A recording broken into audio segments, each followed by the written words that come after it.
Richani here for thesportscore.com, post-fight at Bellator 44 with CEO and Chairman Bjorn Rebney. How you doing, Bjorn? I'm doing good. Now, Very good. Now you talked before the press conference with Fielder and get the checking online. What are your overall thoughts on the event and all the great action you saw? I thought it was great. I mean, I thought it started out at a spectacular pace with the Michael Cooper fight. I mean, that was a great fight. The second fight of the night was great. Hector's knockout, it started out a little bit slow, but then boy, he delivered in the second round as only Hector does.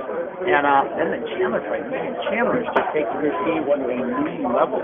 I mean, who would have thought that Mike Chandler would outstrike Patricky Pitbull? I mean, of all the bets you could have made, I think the one that you would have had the widest odds on, the longest shot, would have been that Chandler would outstrike Patricky Pitbull.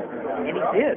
Chandler's elevation of his game is just going to another level. I am hugely impressed with Mike Chandler as a fighter, and I can't wait for the Eddie Alvarez fight.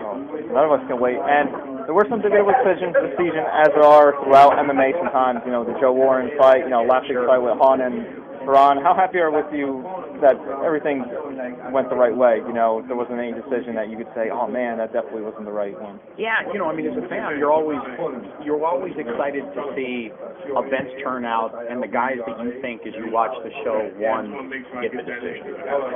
I mean, it's up to the fighters to try to end fights before they go to the judges' scorecards, but when they don't, you always hope they go the right way. And tonight, obviously, they did. I mean, there's no question. But those were really dominant performances. I mean, Chandler's performance against Patricky, as shocking as it sounds coming out of my mouth, was a dominant performance in every facet of the game, which I'm still a little bit surprised that I'm saying. But Mike Chandler dominated every facet of that fight, and it just goes to speak to his level of dedication, focus, his coaching, the guys he's training with. I mean, this kid's got an amazing future in this game. Yeah. And who's a better man right now on the planet, Joe Warren or Hector Lombard? Wow. Tough question, I know. Very tough question. I would be hard-pressed to say that Hector Lombard is not the baddest man on the planet. I think Joe Warren is a very bad man, and you can never count Joe Warren out of any fight. I think you'd be foolhardy to bet against Joe Warren with the winner of Patricio Pitbull and Daniel Schrapp. But man, Hector Lombard is very, very dangerous at every facet of the fight, and I think that's a tough title to steal from Hector Lombard. Yeah, and the title he had tonight was pissed off, and he wasn't very happy during the press conference. I mean, do you feel like the criticism against him is warranted? And do you think he has a right to be pretty mad? I don't think that any of the criticism leveled against Hector Lombard is warranted. I think I think Hector Lombard beats any middleweight in the world.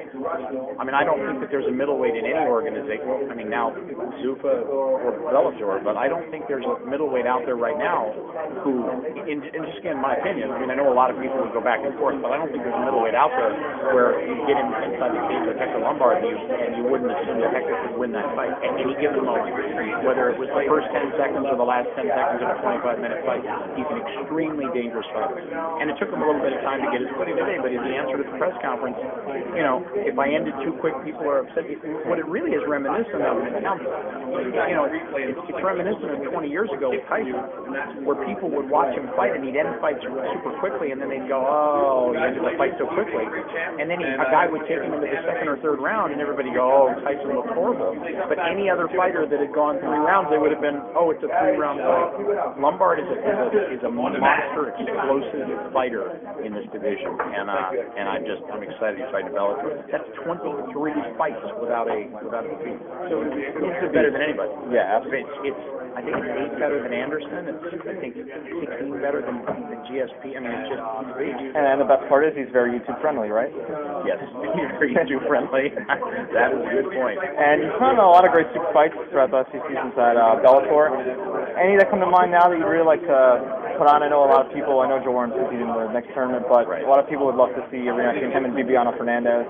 Maybe Aoki and Alvarez one more time. Who knows what's going on with Strikeforce and the whole dream situation going down. Any you had in mind or that you would like to see? I'll tell you what we're going to end up seeing is Warren is going to be insanely busy with this company over the next 3 to 4 months.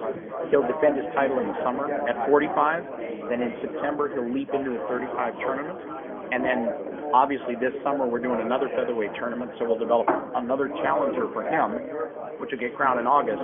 So he'll do a 45 defense, fight in a 35 tournament. Who knows how that'll play itself out. And if he wins and it prevails and maintains his title at 45, he'll defend it again late fall, early summer. And what about the Olympics? And the Olympics. I forgot about the Olympics. So he could conceptually make a run at Olympic title. So he's very busy. Yeah. Joe Warren eats life up with both hands. Yeah.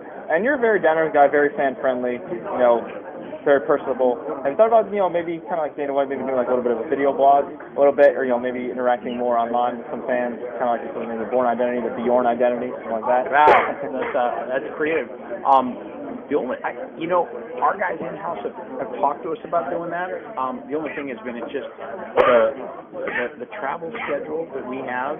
I mean, it's insane at a level that it's a little bit incomprehensible. We are on the road. Like, I'll be here tonight. I get on a flight tomorrow morning at 8 o'clock. I go home. I see my kids. I get to pet the Labrador and the cat. I get to see my wife. And then on Monday I'll be home. And then Tuesday I'll take off for Lake Charles. I'm either in flights at airports or on site in pre-production. Do you have time to enjoy everything that's going on? Or as much as I would like to. I don't have enough time to kind of lap it up and just kind of be part of it, but excuse me, I think my cameraman needs some water. You need some water, buddy? I can't really open it. Okay, well, I'll open it for you. Eugene, the cameraman, everybody, Poor guy right there. Doing double duty. It's okay. Double duty. It's okay. I'm certified in the Heimlich. So it's one thing health class was good for in high school. And get chatting on this. Unfortunately, we're not going to be in attendance for Bellator 45, but what are the positives, and if there are any negatives that you can take out of Season 4 of Bellator Fighting Championships, which is the biggest and best one so far? Well, I mean, the positives are the depth in each of the divisions is getting deeper and deeper and deeper. That's the positive. It all boils down.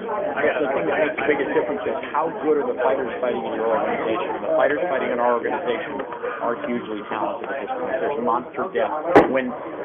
Before the fight fell out, Hornbuckle versus Good was going to be a tournament qualifier, basically an eliminator, where one of those guys would be out. And if you'd asked me that same question a year ago, Hornbuckle was Good with the champion. Hornbuckle was kind of the poster guy for the tournament that was coming up. What a difference the year makes, right? Ben Askren's on top now. But also just the depth of the two tournaments. I mean, the depth of feather and light, welter, and middle. Everything's got so deep with talent. So it's safe to say you're very proud of all your guys. I mean, bringing it every week. I mean, it's consistently. And we keep getting the YouTube moments. We keep getting those seminal moments where guys are moving forward. So it's just, that's an exciting thing for us to have happen. Production quality is getting better, but there's always improvements and increases and steps you can take to make that better and faster and stronger, more exciting, more visually stimulating for fans. There's a lot of work to be done, but thankfully we've got a lot of years to do it in. So that's what's exciting about it. It was great. So people are saying Bellator's going to have its demise tomorrow. That's not the case. Not at all. No, we will be around for a lot of years. We have reached that infamous position of cash flow break even. Every dollar that goes out is equal to that dollar that comes in. Congratulations. Thank you. So, and we're the second one to achieve it. And the UFC has done an amazing job having achieved that and generated an enormous valuation for their company and delivered many, many, many, many times over for the people who put the money into the Cheetahs. But we're in a good spot. We're in a very good spot from an economic perspective. We'll be around for a lot of years to come, and it's exciting. Yeah, and I'll get you out here on this. Where can your fans follow you on Twitter? Because I know you go to Bellator.com or sportsfair.com for Bellator news. Sorry, two plugs. I plug Bellator too. So. Yes, you can. Bellator.com and my own Twitter handle, Bellator's Twitter handle. You can follow us numerous places, but I'm not nearly as active as I should be on Twitter. That's what I'm saying. What's your Twitter handle? That's a very good question. And at Bjorn Rebney. Not your name. Not as active as we'd like on it, but we'll get there. Yeah. But Bellator's Twitter handle's got like over 50,000 followers. Yeah. See? Magic. A-okay. Well, Bjorn Rebney, thanks so much. You should see my inadequacies at Twitter. These inadequacies at Twitter, at Bellator, at Bjorn Rebney, sorry. Of course, me, Richani. See you later. SportsCourier.com.